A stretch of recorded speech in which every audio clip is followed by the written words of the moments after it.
এই কনকনে শীতের সময় সকাল সকাল একেবারে বিছানা থেকে উঠতে কার ইচ্ছে করে বলো? কিন্তু অনিচ্ছা সত্ত্বেও আমাদের গৃহিণীদেরকে প্রতিদিনই সকাল সকাল বিছানা ছেড়ে কিচেনে প্রবেশ করতে হয় কাজকর্মের জন্য। বিশেষ করে যাদের বাড়িতে হয়তো সকাল সকাল অফিসে যায় বা বাচ্চা থাকে, বাচ্চারা স্কুলে যায়, তাদের খাবার দাবার তৈরি করার জন্য কিচেনে তো ঢুকতেই হয়। তো সেই সময় যদি আমরা কাজগুলো একটু টিপস অ্যান্ড ট্রিক্স ফলো করে যদি করি, তাহলে খুব সহজে এবং তাড়াতাড়ি কাজগুলো করে নিতে পারবো। আর না হলে সারাদিন লেগে যায় কাজকর্ম শেষ করতে, আর নিজের জন্য কিছু সময় পাওয়া যায় না নিজের যত্নের জন্য। তো সেই উদ্দেশ্যে আমি প্রতিদিনই কিচেন টিপস অ্যান্ড ট্রিক্সগুলো নিয়ে আসি। তো চলো, আজকেও তার ভিন্ন নয়। পিকে ম্যাজিক ফুড ফ্যাক্টরিতে তোমাদের সকলকে স্বাগত জানিয়ে শুরু করছি আজকের প্রথম ট্রিক।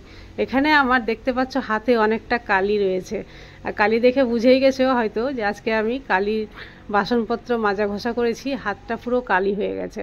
তো এবার কালিযুক্ত হাঁড়ি ছিল, তাই সেটা পরিষ্কার করতে গিয়ে হাতের অবস্থা তো একেবারে খারাপ। তো এই কালিটা যদি আমরা পরিষ্কার না করি, তাহলে এটা জমতে জমতে অনেকটাই কিন্তু হাতটা খারাপ হয়ে যায়। তো এইভাবে আমি নিয়ে নিয়েছি টুথপেস্ট, আর যে কোনো টুথপেস্ট হলেই হবে। টুথপেস্ট হাতে খুব ভালোভাবে লাগিয়ে কিছুক্ষণ রেখে দিয়েছিলাম।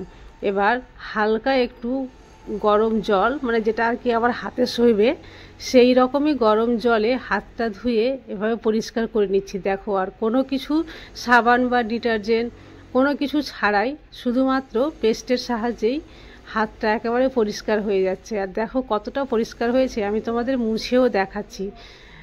তো এইভাবে যদি হাত যখন আসে, কালি তো লাগবেই, মাজা ঘষা তো করতেই হয়, সবাই জানে। কিন্তু সেই কালিটা যদি এইভাবে পরিষ্কার করে নিই, তাহলে হাতটা সবসময় থাকবে চকচকে। দেখো, এবার আমি হাতটা একটা শুকনো তাওয়ালে পরিষ্কার করে তোমাদের দেখাচ্ছি কতটা পরিমাণে কালি ছিল আর কতটা চকচকে হয়েছে শুধুমাত্র টুথপেস্টের সাহায্যে। তো তোমরা এই ট্রিকটা অ্যাপ্লাই করতে পারো, কারণ শীতের সময় যদি এইভাবে হাতের যত্নটা না নাও, তাহলে আস্তে আস্তে কিন্তু হাতটা আরও অনেক খারাপ হয়ে যাবে। চলে আসছি পরবর্তী ট্রিকে। তোমার হাতের চুড়ি বা বালা পছন্দের যদি হয়, আর ছোট হলেও যদি খুব কষ্ট করে হাতে ভরে নিয়ে থাকো আর বের করতে পারছো না, তাহলে এই ট্রিকটা তোমার জন্য। দেখো, একটা ক্যারি ব্যাগ হাতের মধ্যে ভরে সেই চুড়ির মধ্যে দিয়ে পার করে দিয়েছি, আর ক্যারি ব্যাগটা ধরে এভাবে আস্তে আস্তে টানলেই চুড়ি যতই ছোট হোক না কেন হাত থেকে খুব সহজেই বেরিয়ে আসবে, আর হাতেও কোনো ব্যথা হবে না। ট্রিকটি যদিও ছোট্ট, কিন্তু খুবই ইউজফুল। প্রয়োজন পড়লে অবশ্যই অ্যাপ্লাই করে দেখিও। চলে আসছি পরবর্তী ট্রিকে। এই ধরনের ছুরি বা কাঁচি, ছোট ছোট জিনিসগুলো আমরা প্রতিদিনই ইউজ করে থাকি, আর এগুলো বাইরে থেকে বা বাজার থেকে ধারালো করিয়ে নিয়ে আসার মতো বাড়িতে লোকও থাকে না অনেক সময়। এগুলো আমাদেরকেই ঠিকঠাক করে নিতে হয়। তো আমরা কিভাবে এটা ঠিকঠাক করে নিতে পারবো কাজ চালানোর মতো, সেই ট্রিকটাই আমি তোমাদের সঙ্গে শেয়ার করছি। এখানে আমি নিয়ে নিয়েছি একটা কাপ। এই সিরামিকের যে কাপগুলো থাকে, এই কাপ নিয়ে নিয়েছি। কাপটা এভাবে উল্টে রেখে দিলাম, আর কাপের পিছন দিকে আমি এক সাইডে লাগিয়ে দেব টুথপেস্ট। যে কোনো টুথপেস্ট হলে হবে, আমি এখানে কোলগেট ইউজ করেছি। দেখো, এখানে টুথপেস্ট লাগিয়ে দিলাম। টুথপেস্টটা খুব ভালো করে কাপের এক সাইডে, খুব বেশি না, অল্পটুকু জায়গাতেই আমি এইভাবে লাগিয়ে দিলাম। এরপরে যেটা প্রয়োজনে পড়বে সেটা হচ্ছে লবণ। এবার এখানে সামান্য পরিমাণে লবণও আমি দিয়ে দিচ্ছি, আর লবণ দিয়ে খুব ভালোভাবে পেস্ট আর লবণ একসঙ্গে মিক্স করে নিচ্ছি। এইভাবে মিক্স করে কাপের উপরে লাগিয়ে রেখে দিলাম, আর এই ছুরিটা এর উপরে এইভাবে একটু ঘষে নিচ্ছি। দুই পিঠটাই আমি ঘষে নেব। তারপরে যে কাঁচিটা রয়েছে, সেই কাঁচিটাও সেম একই রকম প্রসেসে সেটাও ঘষে নেব। এইভাবে খুবই অল্প সময়ে তোমরা ঘষে তোমাদের ছুরি বা কাঁচি, চাকু এগুলো তোমরা ধার করে নিতে পারো, আর এই ধারটা কাজ চালানোর মতো যথেষ্ট। এবার আমি এটা একটা শুকনো কাপড়ে পরিষ্কার করে তোমাদের দেখাচ্ছি কতটা ধারালো হয়েছে, তোমরা নিজেরা দেখেই বুঝতে পারবে। তো দেখো, আমি পরিষ্কার করে নিলাম, আর দেখো কতটা চকচকে হয়েছে আর ধারালোও হয়ে গেছে। এবার এটা দিয়ে তোমরা নিজেরা নিজেদের কাজগুলো করে নিতে পারবে, কারো উপরে ডিপেন্ডেন্ট হওয়া ছাড়াই নিজেরাই নিজেদের কাজটা করতে পারবে খুব সহজে। চলে আসছি পরবর্তী ট্রিকে। প্রতিদিন নিজস্ব বেডরুমের একই রকম কালার দেখে কি একঘেয়েমি মনে হচ্ছে? তাহলে এই ট্রিকটা তোমাদের জন্য। প্রতিদিন নিজের বেডরুমের কালারকে তোমরা খুবই সহজে চেঞ্জ করে ফেলতে পারবে রাত্রেবেলা, আর দেখতেও কিন্তু খুব ভালো লাগবে। তো সেটি কিভাবে, চলো দেখিয়ে দিই।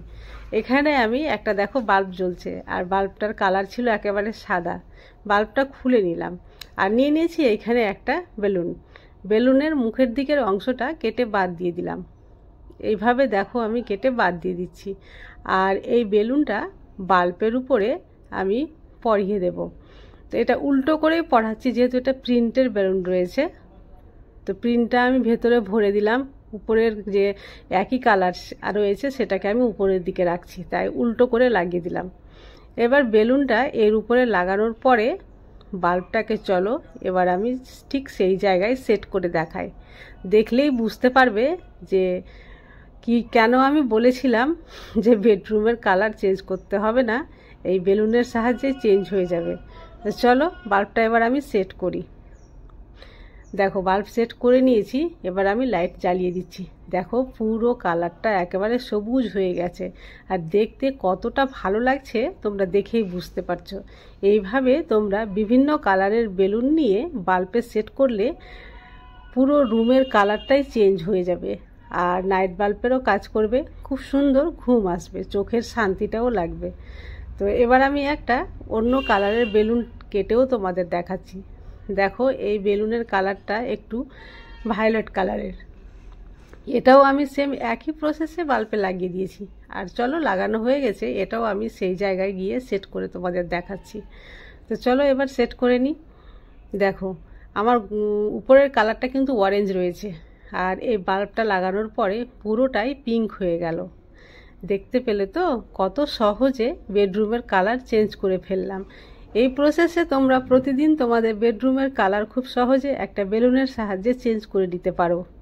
ট্রিকটি যদি ভালো লাগে অবশ্যই অ্যাপ্লাই করিও। চলে আসছি পরবর্তী ট্রিকে। আমরা এই ধরনের পেনে লেখালেখি যখন করি বা বাচ্চারা লিখে তো খুব স্লিপ করে। সব পেনের কথা বলছি না, কিছু কিছু পেন থাকে যেগুলো হাতে ধরাটা খুব কষ্টকর হয়, একেবারে স্লিপ করে যায়। তো যে বেলুনের মুখের অংশটা আমি কেটে রেখেছিলাম সেটা কিন্তু এবার এখানে কাজে লাগাচ্ছি। চলো বেলুনের মুখের অংশটা এইভাবে ছোট করে একটা অংশ কেটে নিয়ে নিচ্ছি, আর এটাকে পেনের সেই মুখের দিকে আমি ভালোভাবে পরিয়ে দিচ্ছি। এই যে এইভাবে একটু ঢিলা হচ্ছিল, তাই 2-3টা পেঁয়াজ দিয়ে নিলাম যাতে একটু টাইট হয়ে যায়। এবার এর উপরে যদি হাত দিয়ে ধরি তাহলে কোনোভাবে হাতটা স্লিপ করবে না, আর খুব সুন্দরভাবে লেখাটাও হবে। এই ট্রিকটাও তোমরা ইউজ করে দেখতে পারো। আশা করছি আজকের ট্রিকগুলো তোমাদের খুবই কাজে দেবে। আজকের ট্রিকগুলোর মধ্যে কোন ট্রিকটা তোমাদের সবচাইতে বেশি ভালো লেগেছে কমেন্টে অবশ্যই এসে জানাও। আজ তাহলে এই পর্যন্তই। কাল আবার আসবো অন্য কোনো নতুন ভিডিও নিয়ে। ততক্ষণ পর্যন্ত তোমরা সবাই সুস্থ থেকো, ভালো থেকো।